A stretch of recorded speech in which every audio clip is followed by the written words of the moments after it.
The station was built to make you feel small. That was the point.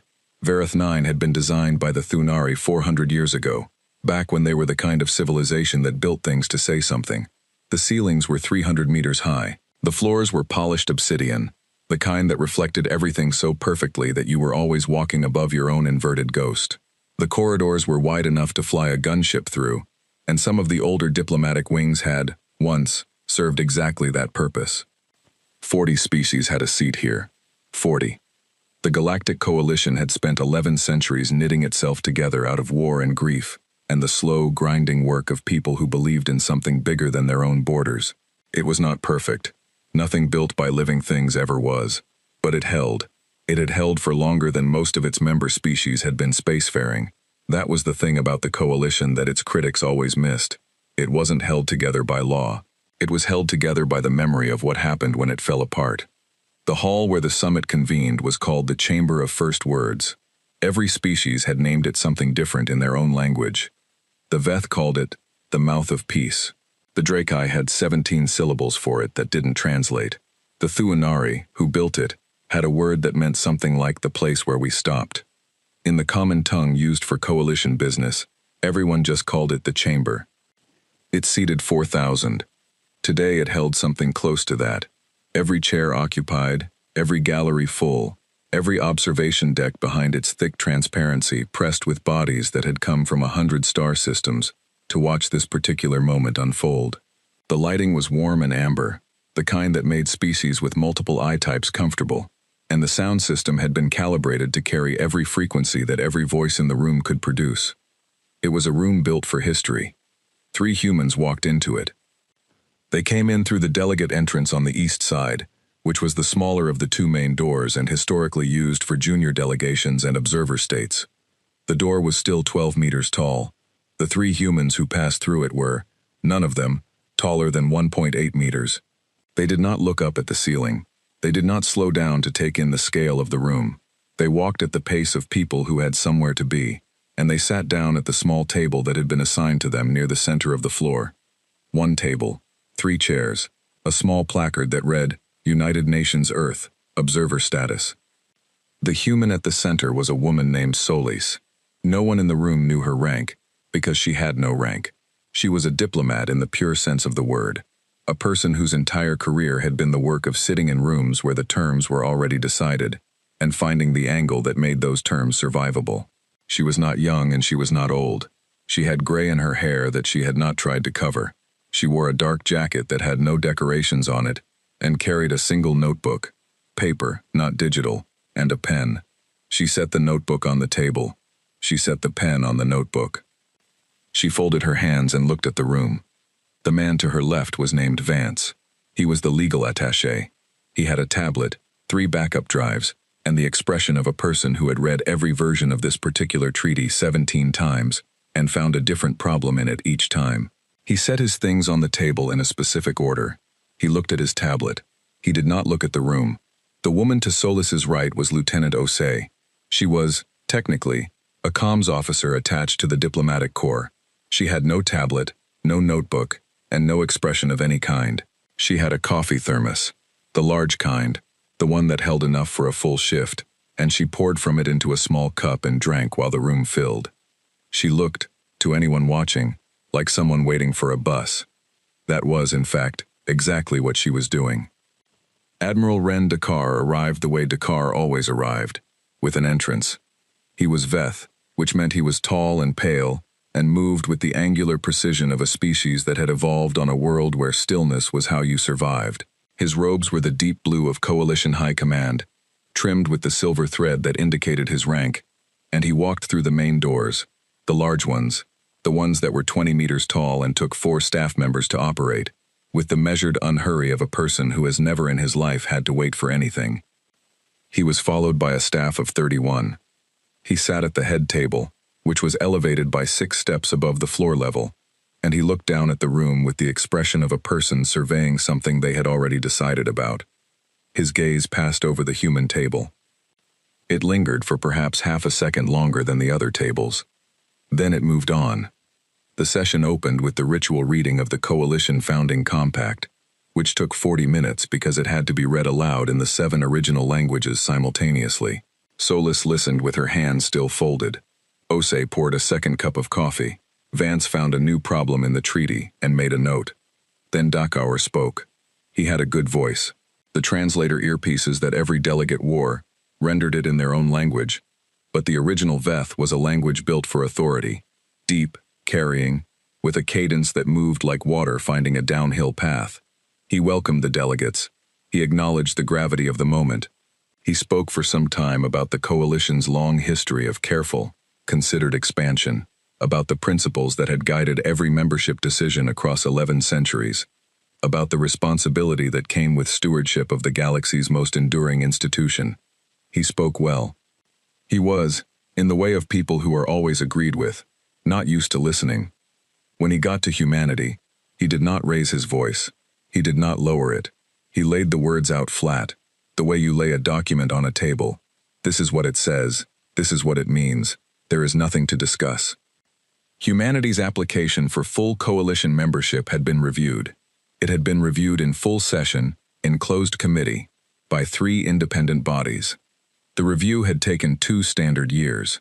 The conclusion, reached after considerable deliberation, was that humanity did not yet meet the criteria for full membership. He paused there. There was, across 4,000 bodies and 40 species, a very specific kind of silence. The kind that fills a room when no one is surprised but everyone is watching to see how the people being told take it. Dakar continued. Earth would be offered, instead, protected status. This was not a lesser designation, he was careful to say. It was, in fact, a designation that carried considerable benefits. It would grant humanity access to coalition trade networks, medical research exchange programs, and limited technology transfer agreements. It would establish a formal framework for humanity's integration into the broader galactic community. It would, in time, provide a pathway toward full membership once the relevant criteria had been met.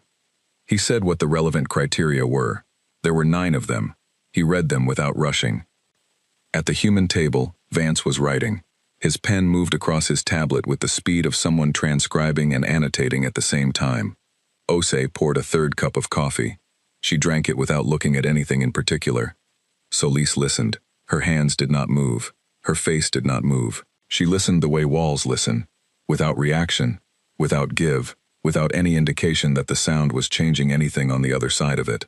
When Dakar finished, he looked at the floor and asked, in the formal phrasing required by coalition procedure, whether the Earth delegation wished to respond. Solis unfolded her hands. She picked up her pen. She opened her notebook. She wrote one thing in it. Then she looked up. Admiral Dakar. Her voice was not loud. The room's acoustics did the work, carrying it to every corner. Is this offer final, as presented? Dakar looked at her. There was something in his expression, not dismissal, not contempt, something quieter than either of those. The expression of a person confronted with a question whose answer is so obvious that being asked it is its own kind of answer. It is, he said. Solis nodded once. She closed her notebook. She put the pen down on top of it, parallel to the spine, neat as a seam. She stood. Thank you, she said. I need to make a call. I'll be back within the hour. She said it the way a person says they're going to refill their water. Flat, practical, like the decision had already been made, before she stood up, and the standing was just the body catching up to it. She pushed her chair back, nodded to Vance, and walked toward the east side of the room, where the delegate comms terminals were mounted along the inner wall. She did not hurry. She did not look back. The room watched her go in the way. 4,000 people can watch one person without technically staring, heads not turning, eyes tracking sideways, a stillness that was louder than movement. Dakar watched her from the elevated table. His expression had not changed. His staff had not changed either. They had the collective composure of people who were very good at not reacting to things. One of them, a junior attaché at the far end of the table, leaned 3 centimeters toward the colleague beside her and said something in a register too low for the room to carry. The colleague smiled. It was a small smile, private, the kind that lives briefly on the face of someone who is certain of the outcome and finds the waiting mildly amusing. At the human table, Osei poured a fourth cup of coffee. She drank it. She looked at nothing. At the comms terminal on the east wall, Solis set her hand against the reader, waited for the authentication tone, and began to dial. The number she dialed was not a surface number. It was not a station-to-station relay. It was not anything that ran through coalition infrastructure at all. It was a ship line, long range, encrypted to a standard that the coalition did not officially recognize, because the coalition's cryptographic council had reviewed it 8 months ago and quietly declined to comment on what they found. The call connected in 4 seconds. The voice on the other end said one word. "Commander." Solis said, "We're going to need you." A pause. Then, "Understood. Transit time, 11 hours. "Understood," Solis said. She ended the call. She took her hand off the reader. She stood for a moment in the quiet pocket beside the terminal wall, looking at the floor, not at anything on it. Then she smoothed the front of her jacket with both hands, turned, and walked back across the chamber floor toward the small table with 3 chairs. She sat down. She put her notebook in front of her and her pen on top of it. She folded her hands. She waited. At the head table, elevated by 6 steps, Admiral Ren Decor watched her return, and then returned his attention to his staff. He had 31 people here. He had the backing of 40 species. He had 11 centuries of institutional history behind him, and a legal framework so thoroughly developed that it had its own sub-commentary. He was not thinking about the human diplomat.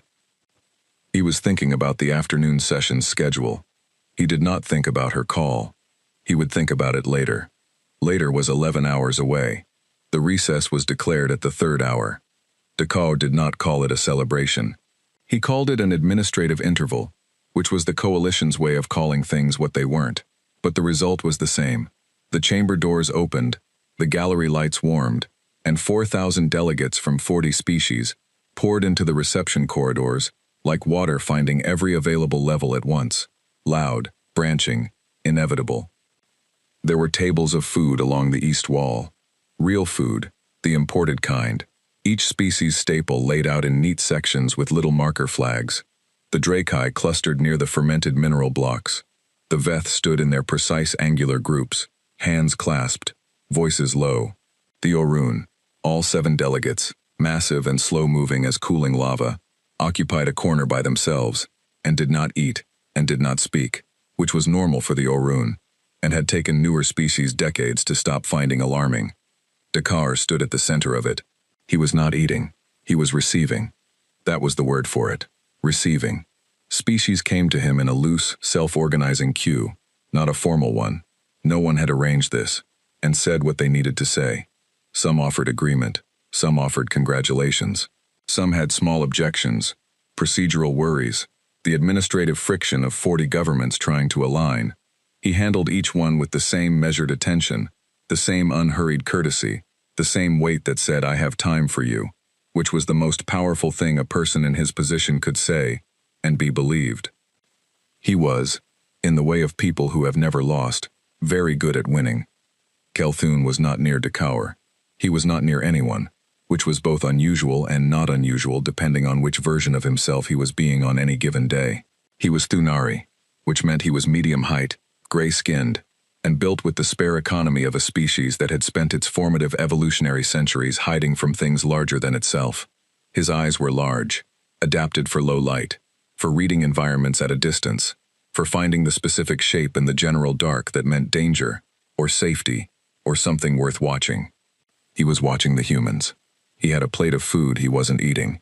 He held it the way people hold plates at events when they want to look occupied, in one hand, slightly raised, tilted toward himself as though he was considering it. He was not considering it. He was standing 12 meters from the human table.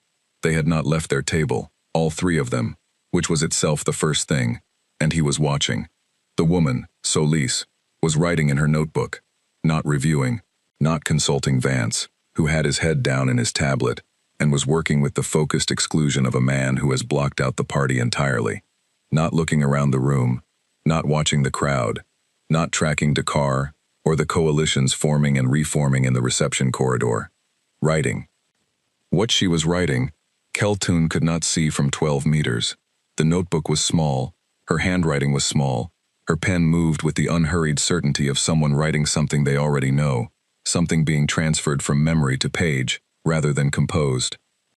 That was not what he was watching. He was watching the other one, Osei. She had moved her chair slightly to the side, so that the edge of the table was not between her and the room. Both feet flat on the floor. Both hands around the coffee thermos. Not gripping it. Holding it the way you hold something familiar. The way you hold something you've held so many times the hand knows the weight before the brain registers the pickup. She was looking at the room. That was what was wrong. Kelthun had been watching people at diplomatic events for 22 years. He knew what people looked like when they were watching a room. They tracked movement. They found faces they recognized. Their eyes snagged on the Dakar cluster, on the species delegations doing their careful social math, on the food tables. Their gaze had motion in it, pattern. Osei's gaze had none of that. She was not tracking movement. She was watching the room the way you watch a door you are waiting for someone to come through. Still, patient, oriented. The coffee thermos went up, came down. Her eyes did not move. She was waiting for something. Kelthun had studied humanity. He had done it the way some of his colleagues studied anomalous deep space objects, at a distance, with proper instruments, with the specific care of a person who suspects the thing they're looking at is larger than the current frame can hold. He had read their history, which was the kind of history that made Thunari historians go quiet, in a way they wouldn't explain. He had read their military doctrine, which was sparse, plainly worded, and structured around a principle that most coalition species spent their entire strategic philosophy trying to avoid. The principle was, absorb, adapt, and then do not stop. Not press forward, not strike back. Do not stop. He had read that and put it down and then picked it up again 3 days later, which was not something he did with documents.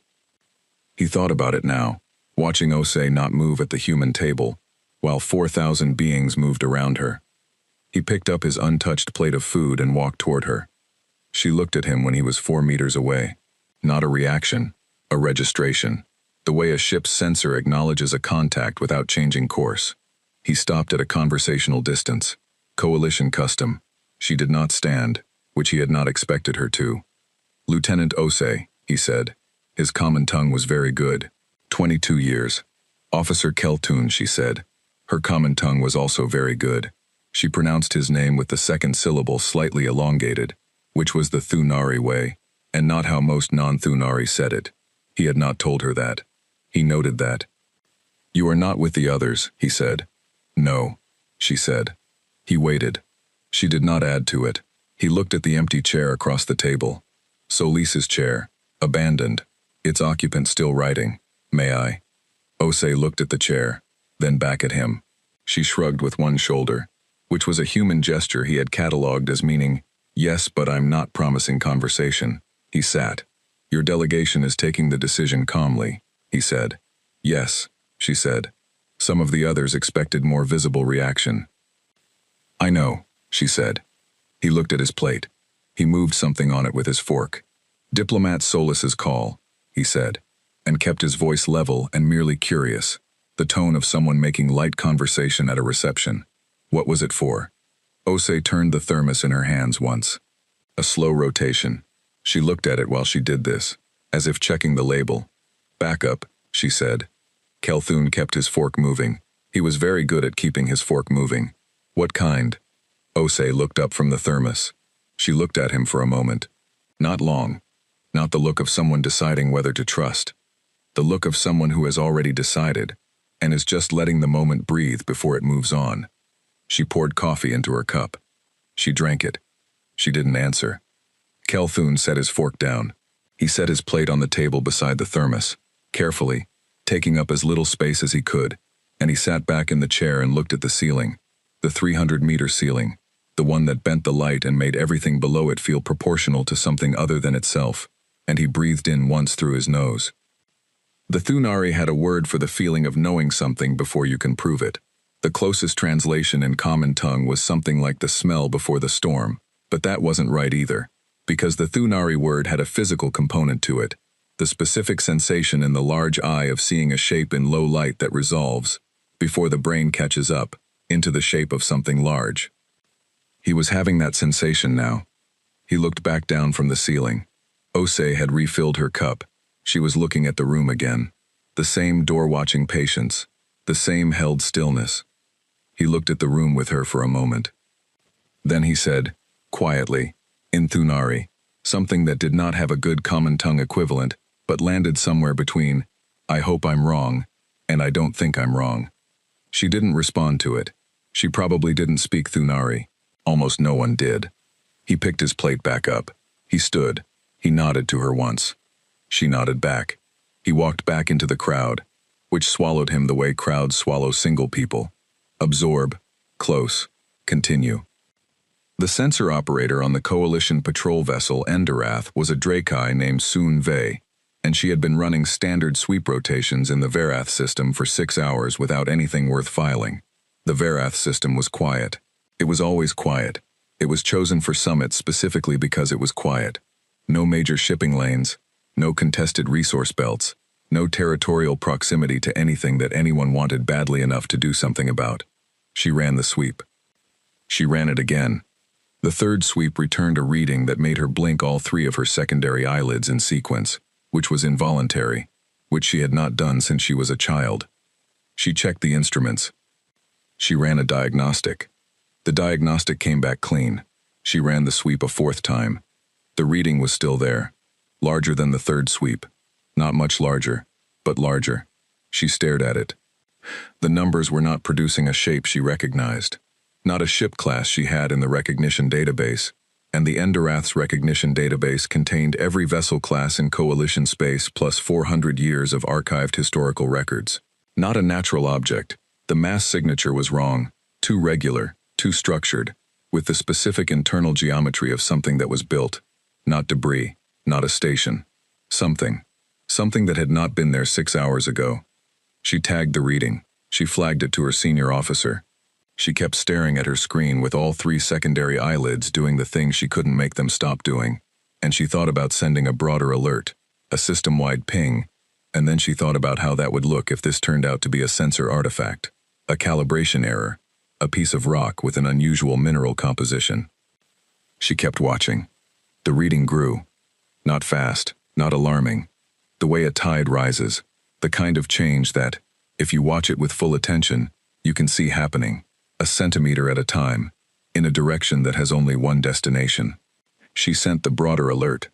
Then she sat back in her chair, and she watched, and she waited, and she did not know what she was waiting for, and that was the part that made her secondary eyelids keep moving. Back in the reception corridor, the party continued. Dakor was still receiving. The queue had thinned but not dissolved. Species clustered and separated, and clustered again. The fermented mineral blocks were half gone. Someone had brought out a second round of the Veth sparkling water, which was served cold enough to ache. At the human table, Solis closed her notebook. She put her pen on top of it, parallel to the spine, and folded her hands, and sat back, and looked at nothing in particular. Vance looked up from his tablet. He said something to her too low to carry. She shook her head once. He went back to his tablet. Osei poured the last of the thermos into her cup. She drank it. She looked at the empty thermos for a moment. She set it down. She looked at the room. She waited. 11 hours was a long time. It was also, in the context of certain things, no time at all. The distance between a thing being possible and a thing being present was only ever a matter of physics and will, and the universe had been accommodating those 2 ingredients in combination for longer than any species in the room had been counting. The sensors on 14 Coalition vessels in the Verath system were now all reading the same thing. None of them had a name for it yet. In 6 hours they would. In 6 hours, the name for it would arrive at 300,000 kilometers and hold position 200 kilometers from the station, and then the name would not matter, because the thing itself would be there, and things that are present do not require names to be understood. But that was 6 hours away. For now, there was only the party. And at a small table near the center of the Chamber of First Words, a woman with gray in her hair sat with her hands folded and looked at nothing, and the quiet around her had the specific texture of a held breath, and no one in the room was paying attention to it. No one except Kelthun. He stood near the Drakai cluster with his untouched plate, and his large, low-light eyes, and he watched her, and the smell before the storm feeling had not gone away. It was getting stronger. It did not announce itself. That was the first thing. The thing that every sensor operator in the Verath system would talk about later, in the reports, in the debriefs, in the quiet corners of mess halls where people go when they need to say something that the official record doesn't have a box for. It did not send a hail. It did not broadcast a transponder signal. It did not come in slow, the way vessels approaching a neutral station are required to by coalition docking law. It did not do any of the things that anything with a hull and an engine is supposed to do. It arrived. One moment the sector of space 200 kilometers off Verath 9's primary docking face was empty. The standard empty, the calibrated empty. The empty that 14 patrol vessels had been sweeping on rotation for 6 hours and finding exactly what they expected to find, which was nothing. Then it was not empty. No flash, no displacement wave, no thermal bloom from a drive cooling down. Those things happen when a ship drops out of faster-than-light travel. They are the evidence of the physics involved, the bruise the universe takes when something moves through it at that speed. Every ship leaves them. It is not optional. The unces, gravitas, left none. It was simply not there. And then it was there. And the universe between those two states had apparently decided not to record the transition. The first alert went out from the Endurath at 4 seconds after arrival. By 6 seconds, all 14 patrol vessels had confirmed the contact. By 8 seconds, the contact had been cross-referenced against the recognition database, all of it, 400 years of records, and returned no match. By 10 seconds, the Endurath senior officer had the read on his screen, and he looked at it, and he said nothing, and he kept looking at it. By 12 seconds, the alert had reached the station. The lights in the reception corridor did not change. There was no alarm. No announcement. The music that someone had piped into the space, something low and multi-tonal, designed to be inoffensive across 17 auditory ranges, kept playing. The food tables were still half full. Delegates were still talking, still clustering, still doing the slow orbital dance of politics in a room where the stakes have already been decided. Then the first personal comm units started chiming. Not all at once. One here, two there. A trickle that became a stream, that became, in about 45 seconds, every device in the room going off in its owner's frequency simultaneously, which was 40 species worth of alarm tones layering on top of each other, into something that had no name but landed in the body as danger. Heads came up. Conversation stopped. Dakar's personal aide materialized at his elbow and said 3 words into his left ear. Dakar went very still. That was notable. Dakar was always still. The Veth kind of still, controlled, precise. The stillness of a body that was taught from childhood to move only with intention. This was a different still, the kind that happens when the ground drops out from under the thing you were standing on, and the body has not yet decided what to do about gravity. He said 1 word to his aide. His aide moved fast. Geronsis. The observation deck on the station's outer ring was 3 corridors and an elevator from the reception hall, and Kelthun ran all of it. He was not the only one running, but he was faster than most, because Thunari legs were built for speed, in the way their eyes were built for dark.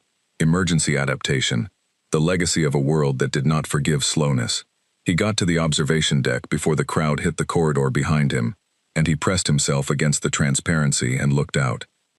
He saw the patrol vessels first, all 14 of them, repositioned, weapons arrays live. He could see the glow of charged emitters even at distance, even through the station's outer ring of light pollution.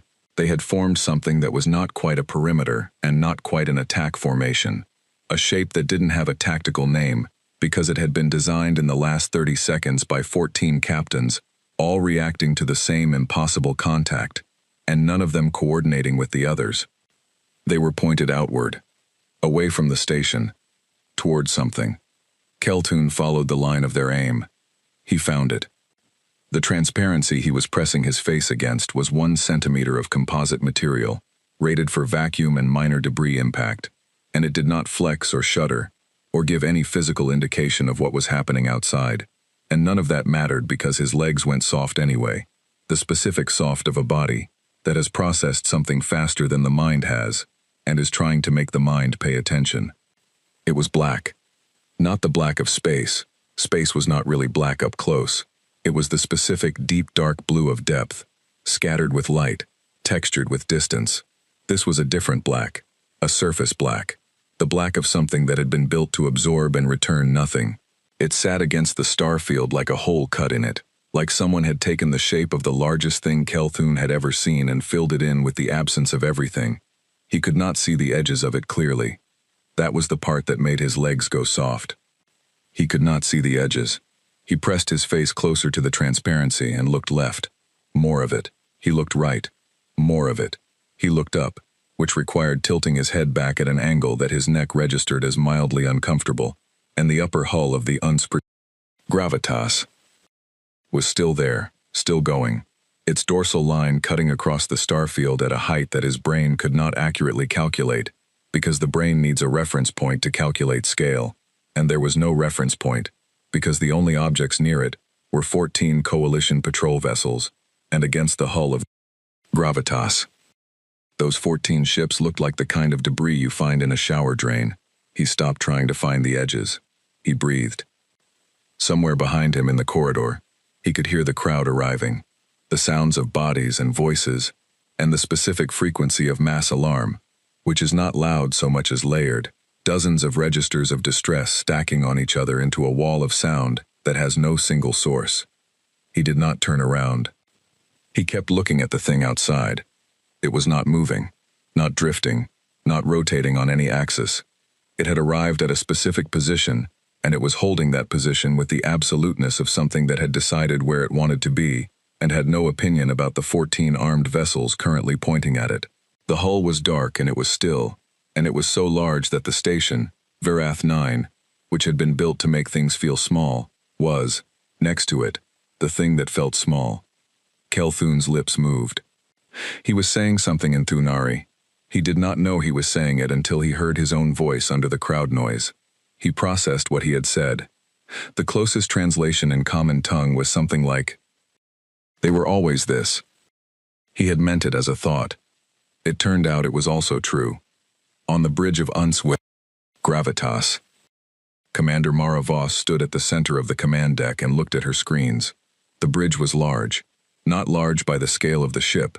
By the scale of the ship, the bridge was a small room near the top of a structure that was approximately 2.6 kilometers long and 800 meters across the beam, a number that the Coalition's recognition database had returned when it was attempting to estimate dimensions because it had no direct reference file to pull from.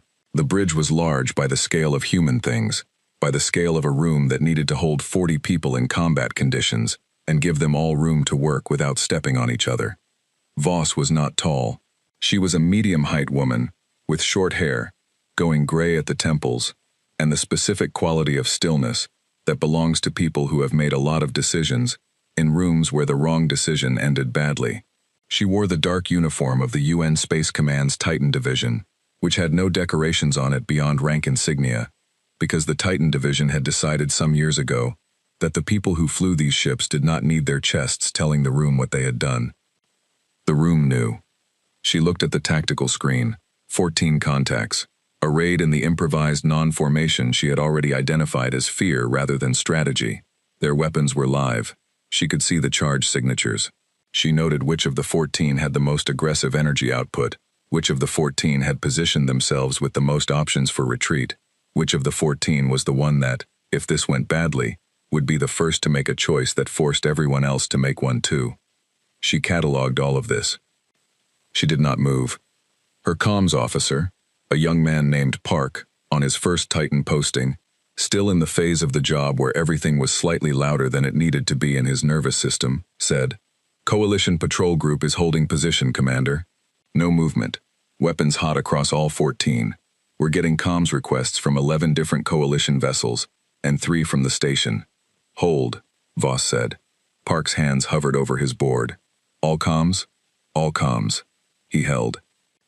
From the navigation station on the port side of the bridge, Lieutenant Osei's counterpart, a woman named Dara, who had been on 2 Titan postings and was therefore the second most senior non-Voss person in the room in terms of not letting her face do things it shouldn't, read off the sensor confirmation. "Position locked." Distance 200 kilometers from Vareth 9 outer hull. All systems nominal. Power levels holding at standard presence configuration, which was not a combat configuration, and was not a civilian configuration, and was a thing the Titan Division had invented specifically for situations like this one, because no existing category had fit. Confirmed, Voss said. She looked at the screen, at the 14 ships pointing at her, at the station beyond them, the one built to make things feel small, which from here was about the size of her thumbnail held at arm's length.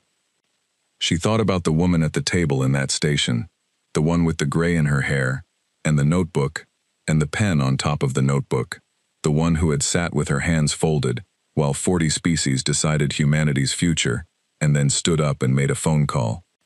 Voss had taken that call. She had said, "Understood." She had meant it completely. "Hold position," she said. "Do not respond to hails. Do not charge weapons. Do not maneuver." Park said, "And if they fire?" Voss looked at him. He looked at her. "They won't," she said. He didn't ask how she knew. He had asked that kind of question twice on his first week aboard Gravitas. And both times the answer had been the same answer, delivered the same way, in the same tone that was not unkind but was also not interested in elaborating. "Because they're not stupid." He turned back to his board. Voss turned back to her screen. She watched the 14 ships. She watched them hold. She watched the weapon signatures stay hot but unchanged, not climbing, not falling, the charge levels of things that have been activated as a statement rather than as a preparation. She waited.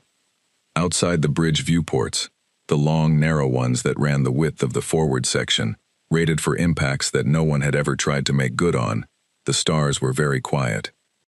Gravitas was quiet too. Everything aboard it was quiet, not the quiet of absence, the quiet of held capacity, the quiet of a held breath, except the breath belonged to something 2.6 kilometers long, and the holding of it was a choice, and the choice was deliberate, and the deliberateness of it was the most important thing in the space between the ship and the station. On the observation deck of Vareth 9, pressed against the transparency with his large eyes open as wide as they went, Kelthun watched it not move. He had studied humanity's military history. He had read the doctrines. He had read the accounts. He had read the after-action reports of the 3 conflicts humanity had been involved in before the Coalition had formally acknowledged their existence. Conflicts the Coalition's records categorized as border incidents, which was what you called a thing when you did not want to admit the thing was a war and you were losing it. He had read all of it. He had thought he understood what he was reading. He had not understood. You could not understand it from documents. Documents gave you numbers and dates and the names of places. They did not give you this. They did not give you the specific quality of dark that a hull could be, or the specific quality of stillness that something this large could hold, or the specific quality of silence that descended over 4,000 beings behind him as they pressed against observation windows and looked at something that had not fired a single weapon and had nonetheless already changed everything. He pressed his hand flat against the transparency. He kept it there. Outside. Gravitas held its position against the stars, and the stars held their positions around it, and the space between the ship and the station was 200 kilometers of absolute quiet, and into that quiet, the Coalition's 14 patrol vessels broadcast their weapons signatures and received nothing back. Not defiance, not threat. Presence. Just the enormous, patient fact of it. Just the proof. The recess ended the way recesses always ended at Vareth 9, with a tone, 3 notes, descending, the Coalition's way of saying, "Come back, sit down, we are not finished." The difference, this time, was that no one had left. They had pressed themselves against observation windows, and stood in corridors, and clustered at data terminals pulling the same sensor feeds the patrol vessels were broadcasting, and when the tone sounded, they turned from those windows with the slow reluctance of people who did not want to stop looking at the thing outside, because if they stopped looking at it, they would have to start thinking about what it meant. They came back to the chamber. They sat. The room that had been built to make things feel small was, for the first time, doing its job on the wrong species.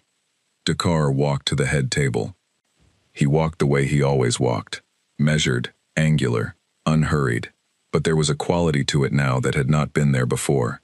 The quality of a man who has been told something and is deciding, with each step, how much of that something will show on the outside. He sat. He looked at the floor. He looked at his staff. His staff looked back. None of them spoke. He looked at the human table. Solis was already there. She had not gone to the observation windows. She had not gone to a data terminal. She had been at the table when the recess was called, and she was at the table when the delegates returned, and she was at the table now, with her notebook in front of her, and her pen on top of it, and her hands folded, and the fact that she was the only person in the chamber of first words who had not gone to look at the thing outside was the loudest thing in the room. She did not look at the head table. She looked at the far wall. Vance was beside her. His tablet was face down on the table in front of him, which was the first time it had been face down since he entered the building. He was looking at his hands. Osei had a new thermos. No one had noticed where it came from. Dakar opened his mouth. The presence of an unregistered vessel in coalition-controlled space. The Varath system is neutral space, Solis said. Not loudly, not with heat. The way you correct a small error in a document. Flat, precise, moving on. Dakar stopped. He started again. The presence of an unregistered vessel at a coalition diplomatic summit. The gravitas is registered. Solis reached into her jacket and placed a single folded document on the table. She did not unfold it. With the United Nations Space Command, under the Titan Vessel Registry Act of 2187, we provided that documentation to Coalition Traffic Coordination 48 hours before arrival. The documentation was acknowledged. Silence. At the head table, one of Dakar's senior staff bent very slightly toward another and said something in a register the room couldn't catch. The second staffer's expression did not change, but his hands, under the table edge where most of the room couldn't see them, flattened against his thighs in the specific way of someone receiving information they had hoped not to receive. Dakar said, "It is an act of hostility. It is not fired," Solis said. "It is not maneuvered. It is not hailed. It arrived at a legal position in neutral space, and it is holding that position." She paused for one beat. "Is presence an act of hostility, Admiral? You had 40 warship complements present when I walked in yesterday morning. I didn't call that hostile. I called it Tuesday. 4,000 beings." Not one of them made a sound. Kelthun was in his seat, the junior observer block, left side, row 9, a position specifically calibrated by coalition protocol to be in the room but not of it, present but peripheral, which was exactly where junior observers were supposed to be. He was not feeling peripheral. He was watching Solis the way he'd watched her at the table during the recess, with the same quality of attention he'd been trying and failing to put down since the moment she'd stood up and said she needed to make a call. There was something happening in the room that he could not fully name yet, but his body was ahead of his brain on it. That large-eye low-light sensation, the shape resolving in the dark, the thing becoming what it was. He had studied humanity's negotiation history, not the famous cases, the small ones, the ones that didn't make the records because they ended before there was anything official to record. The quiet negotiations, the ones where humanity had walked in disadvantaged and walked out with most of what they wanted, and the other party hadn't fully understood how until they were home reviewing the transcript. The pattern was always the same. They absorbed the first no. They absorbed it completely. No reaction, no visible recalibration, no face-saving countermove. They absorbed it the way soil absorbs water. And then they came back, and the second conversation was a different conversation, and the terms on the table were different terms, and the party who had said the first no found themselves somehow on the other side of something they hadn't seen coming. He was watching that happen. In real time. In the largest diplomatic chamber in coalition space. He pressed the edge of his thumbnail against the table in front of him, hard, grounding. "I would like to table a new document," Solis said. She reached into her jacket again. This time she produced not a folded page but a bound set of papers, the kind that had been printed and signed and sealed the old way, with a physical mark on a physical document, because some things were meant to be held in hands. She set it on the table. She did not slide it toward the head table. She left it in front of her. Dakar said, The session is not currently in a phase that permits new documentation. Then open a phase that does, Solis said. Or I can wait. She looked at the document. I'm comfortable either way. It took 4 minutes. 4 minutes of procedural exchange between Dakar and his staff.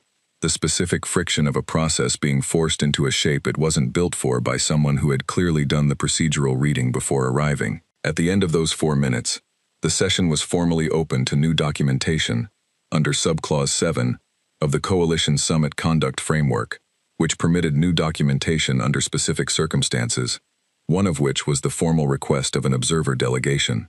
Solis picked up the document. She began to read. She read it without inflection, which was the worst possible way to read it, because inflection would have given the room something to respond to: indignation, negotiating posture, the signal of where the soft edges were. Inflection would have said, "These are our opening terms." No inflection said, "These are our terms." The document had 9 points. Point 1. Full coalition membership, effective upon ratification of the current agreement, with no probationary period and no protected status classification. Point 2. Human expansion zones, as currently defined by the UNSEA Boundary Register, to be recognized as sovereign territory, not subject to coalition monitoring or movement restriction. Point 3. A permanent seat on the Coalition Security Council, with full veto rights, effective immediately upon ratification. She kept reading. Points 4 through 7 were technical: trade frameworks, technology exchange protocols, a joint commission on non-aligned species development, not small, but not the points the room was attending to. The room was attending to 1 through 3. Point 8 was a timeline: 90 days to ratification, 60 days to seat occupancy, no extensions. Point 9 was short. She read it. In the event this agreement is not ratified within the stated timeline, the signatories acknowledge that the terms of engagement between the United Nations Earth and the Galactic Coalition will revert to a state of non-agreement, as existed prior to Earth's application for observer status, and all parties will proceed accordingly. She set the document down. She folded her hands. She waited. The room did not explode. It would have been easier if it had exploded. Noise was familiar. Noise was a reaction, and reactions could be managed, addressed, absorbed into the procedure. What the room did instead was go into a specific kind of silence that had pressure in it, the silence of a structure that is recalculating load. Dakar was very still. He was looking at the document from across the floor. Then he said, "This is coercion." "This is an offer," Solis said. "You have positioned a warship outside this station." "Yes. That ship is the coercion." Solis looked at him. Something moved across her face, not emotion, something beneath emotion, the tectonic thing that emotions are built on top of. It was there, and then it was gone. "Admiral," she said, "that ship has been there for 6 hours. It has not fired. It has not moved. It has not broadcast a single hostile communication. It is present." She paused. "If the presence of a ship changes the terms of a negotiation, then I would like to point out that you have had coalition warships orbiting this station for 3 days. I did not cite that as coercion." Another pause, shorter. "I cited it as context." Keltoon felt his thumbnail pressing hard enough into the table edge to hurt. He left it there. From row 9 of the junior observer block, he raised his hand. He raised it the old way, the Thunari way. Flat palm forward, elbow at shoulder height, the formal gesture that predated coalition protocol by 800 years and was recognized by every species in the room, because it had been the gesture used at the first accords, and every species had been shown the image of it in their standard coalition history curriculum. It meant, "I speak from conscience." It had not been used in this chamber in 40 years. Dakar looked at him. Every head in the room turned. Kelthun did not lower his hand. "I second the motion to open the document for ratification discussion," he said. He said it the way you say a thing you have been thinking about for a long time and have finally decided to stop just thinking. Level, clear, the specific calm of a decision already made. The room stared at him. He was a junior observer. Row 9, left side. He was not a speaking member. He had no formal voting weight in this chamber. The seconding of a motion by a non-voting observer was not technically, procedurally valid. It was also not, technically, procedurally invalid. The Coalition Summit Conduct Framework had never specified that non-voting observers could not second motions because no non-voting observer had ever tried to second a motion. The procedure simply had no rule about it, which meant, under the Coalition's own framework, which defaulted to permission in the absence of prohibition, that what he had just done was allowed. He had done the procedural reading too. Dakar knew it. Kelthun watched him know it. He lowered his hand. "I've read their history," Kelthun said. "Not to Dakar, to the room. We should have done this 3 years ago." The silence that followed was not the same silence as before. The before silence had pressure in it. This silence had a different quality. The quality of a room that has heard something true said aloud in a place where true things are rarely said aloud, and does not know yet what to do with it. Dakar looked at him for a long moment. Then Dakar looked away. He looked at his staff. He looked at the document on the floor of the chamber. He looked at the delegates, 40 species, the faces he had been reading for 30 years, and he read them now, and what he read was what he had not wanted to read, which was, "The room has shifted, and I am the last one to feel it."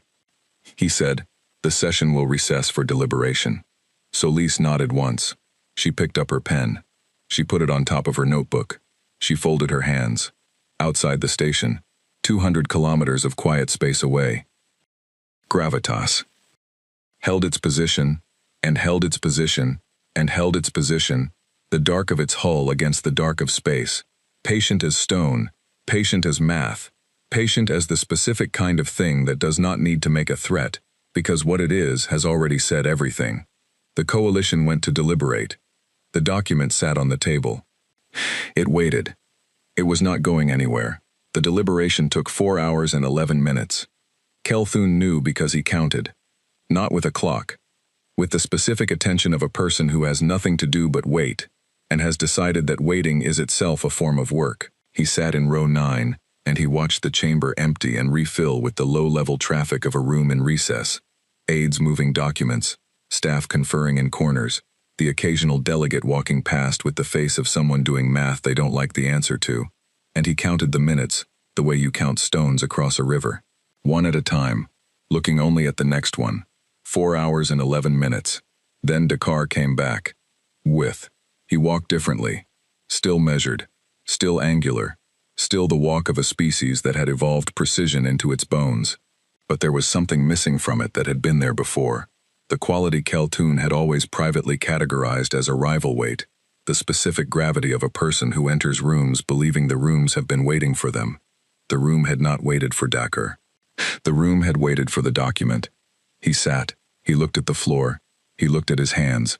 Then he looked at Solis, who was where she had been when he left, in the same position, with the same folded hands, and the notebook in front of her, and the pen on the notebook. And Kelthun had the irrational thought that she might not have moved at all, that she had sat there in the empty chamber for 4 hours and 11 minutes in exactly that position, waiting, not because she had to, but because moving would have meant something, and she had decided that nothing was going to mean anything until Dakar came back. Dakar said, "The Coalition cannot ratify these terms as presented. One beat. 3 of the 9 points are areas where we are prepared to move toward agreement. The remaining 6 require significant revision before." "No," Solis said. Not loud, not fast. Just, no. Dakar stopped. "The document is complete," she said. "All 9 points. Unrevised. Diplomat Solis. Admiral." She looked at him. Not over him, not past him. At him. "You had 2 years to negotiate. The application period was 2 years. We submitted documentation, attended every scheduled review session, answered 642 formal queries from 3 independent committees." She paused. "We were told no. 11 hours ago. In this room." She touched the edge of her notebook with one finger. "This is what no produces." The room did not move. 4,000 bodies. Not one of them breathed loud enough to matter. Dakar looked at the document on the floor. The document did not look back. It just sat there the way documents sit. Flat, patient, permanent. He said, "If we do not reach agreement today, then we don't," Solis said. Point 9. Outside Vareth 9. The coalition fleet moved. Not all of it.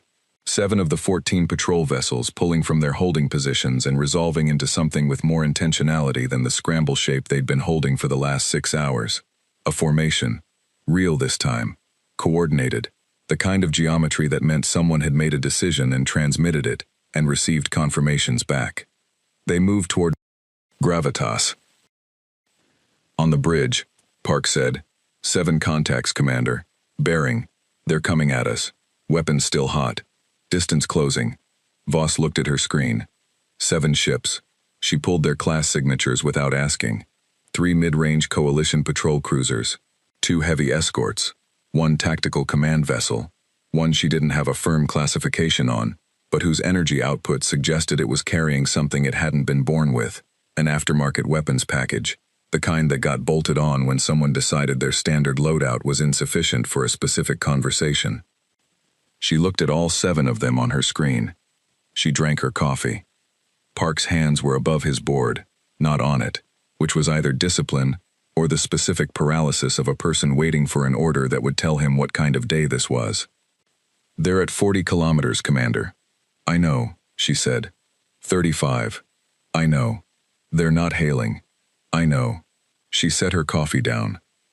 She looked at her screen. 7 ships at 32 kilometers and closing. Weapons live. No hail. No warning. The specific behavior of a fleet that has been told to make a statement with motion rather than language. They were not going to fire. She knew this the way she knew which clouds meant rain, not from the science of it, which she also knew, but from the longer knowledge, the one that lives below the mind, and doesn't need to explain itself. They were bluffing. They were bluffing, and they were going to keep bluffing right up until the point where bluffing was no longer a position available to them, and then they were going to make a choice, and the choice they made was going to tell her something about how the next 100 years of human coalition relations were going to feel. She let them come. 20 kilometers. 15. Commander.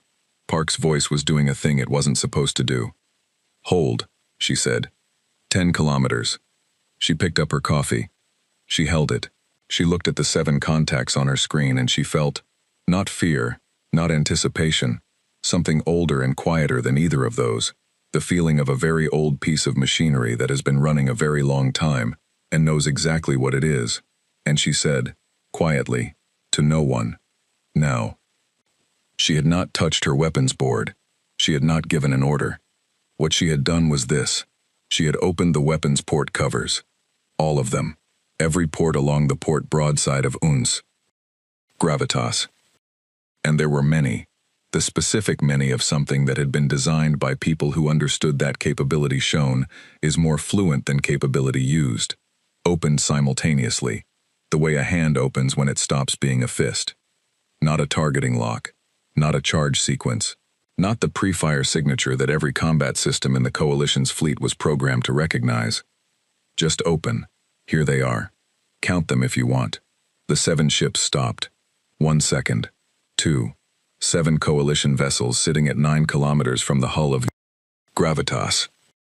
With their weapons hot and their port covers. All of them, the count was wrong. The count the recognition database had produced was wrong. It had estimated based on vessel length and standard Titan class specifications, and the estimate had been wrong. The actual number was higher, significantly higher, in the way that changes the shape of a calculation, staring back at them. 9 kilometers. No one on those 7 ships fired. At 9 kilometers from that hull, in the specific silence of 7 crews who had run the number once, and were now running it again hoping it would change, the math was very simple. It did not change. The first ship powered its weapons down at 11 seconds. Not fast. Not with the theatrical suddenness of surrender. Slowly. The way a person who has been holding something too heavy sets it down. With full awareness of what the setting down means, without pretending it means something else. The second ship followed at 14 seconds. The third at 17. By 30 seconds, all 7 were dark. They held position at 9 kilometers. They did not retreat. They were not required to retreat. And they did not. That much dignity stayed intact. But they were dark, and Gravitas was open, and the space between them had the quality of a question that has received its answer, and is now waiting for everyone in the room to catch up. On the station, Dakar's personal comm went off. He looked at it. He looked at Solis. He put the comm down on the table in front of him, face up, and he left it there, and he sat with the specific stillness of a man who has just been handed a report he was hoping not to receive. He knew what it said. He did not need to read it to know. He had 31 staff members and 40 species behind him and 11 centuries of institutional history, and across the floor of the Chamber of First Words, a woman with gray in her hair and a notebook in front of her was sitting with her hands folded, looking at him, not with triumph, not with satisfaction, with the mild, attentive expression of a person who has been patient for a long time and is still patient and will be patient for as long as it takes and is completely comfortable with however long that turns out to be. He picked up his pen. He pulled the document toward him. He signed. Not everything. Not gracefully. Points 4 through 7 required annotation.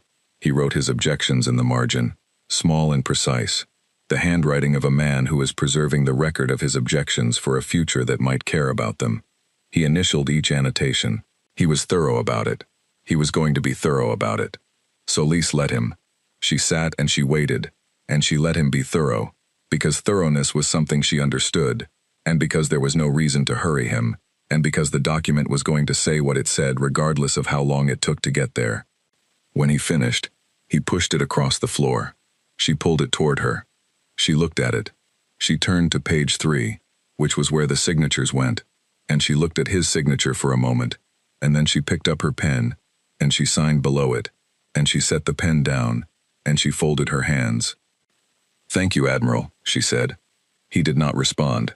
He stood, he said, in the flat procedural tone of a man completing a task. "The summit is adjourned." He nodded to his staff. He walked out through the main doors, the large ones, the 20-meter ones, the ones that took 4 staff members to operate. They closed behind him. The room breathed. Kelthun did not move from row 9. He sat while the room emptied around him, the clusters breaking, the species filing out, the 4,000 becoming hundreds, becoming dozens, becoming a chamber with chairs and amber lighting, and the polished obsidian floor reflecting everything in its perfect inverse. He sat until he was one of 6 people left in the room, and then he sat longer. He was looking at the observation window on the far side of the hall. He could not see out. Gravitas. From this angle, he knew it was there. He thought about the document, the one now signed and transmitted and being processed through coalition ratification infrastructure, at whatever speed bureaucracies move when they have no choice about the direction. He thought about Solis's face when she signed it, no different from her face at any other point in the last 36 hours. The same flat patience, the same folded hands, the same quality of a person to whom outcome and waiting had become the same thing. He thought about what he had said. "We should have done this 3 years ago." He thought about the way the room had looked at him. He did not regret it. That was the thing about doing the right thing too late. You could still do it. The lateness was its own record, but the doing was also its own record, and he preferred to be in the second record than only in the first. He stood. He picked up his untouched plate of food, still on the seat beside him from the reception, cold and long past eating. He set it on the empty seat. He walked to the observation window. Gravitas was visible from here, at this angle, just barely, the upper dorsal line of it catching the distant star's light, a long dark seam against the star field, patient and still, the same as it had been since it arrived. The weapons ports were closed now. It was just the hull, just the shape. He pressed his hand against the transparency. He stood there. He was still standing there when the station's automated systems began signaling Gravitas for departure clearance. He watched it receive the clearance. He watched it begin to move. It did not hurry. That was the thing about it. It had never hurried. It had arrived without hurrying, and it had held position without hurrying, and now it turned with the slow, massive deliberateness of something that has weight enough to do everything slowly, and speed enough to do everything faster than anyone could stop it. And those two things existed in it simultaneously, without contradiction, and the contradiction of them was the whole point. It was going home. The drive signature was not visible. No bloom, no wash, the same absence of evidence that had attended its arrival. And then it was smaller, and then it was a point, and then it was not there. The space where it had been was empty. Vareth 9 hung in the star field, and the patrol vessels hung around it, and the stars hung where they had always hung, and everything was where it had been before, except that it wasn't, except that the signed document was in the system, and the seats were allocated, and the galaxy had been reshuffled by a ship that never fired a shot, and a woman who never raised her voice, and one junior observer in row 9, who had raised his hand the old way. On the bridge of gravitas. At the jump threshold, Voss was in her chair. She had her coffee.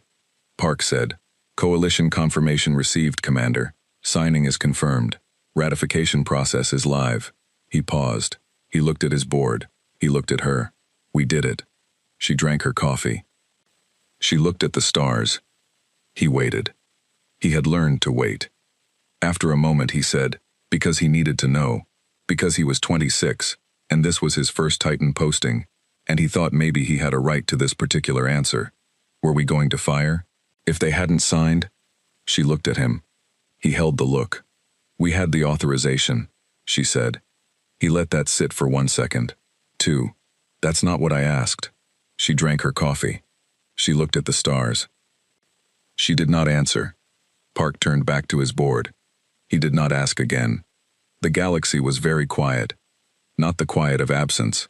The galaxy was never quiet that way. Always somewhere something was burning, building, breaking, beginning. The quiet was different.